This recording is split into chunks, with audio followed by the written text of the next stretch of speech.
Bagaimana reaksi kalian jika sedang camping malah diteror suara misterius? Kejadian mengerikan ini dialami oleh kreator dari channel Creepy Outdoors. Setelah matahari terbenam, ia memutuskan untuk menjelajah hutan di sekitar tempatnya berkemah. Namun, baru beberapa langkah memasuki gelapnya hutan, ia langsung dihantui oleh suara-suara aneh yang tidak bisa dijelaskan. Berikut adalah rekamannya.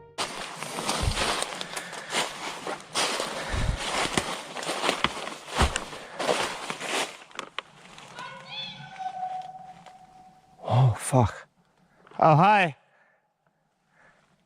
Menurut kalian, apakah ini hanya kebetulan suara dari hewan, atau ada sesuatu yang benar-benar bersembunyi di balik kegelapan hutan?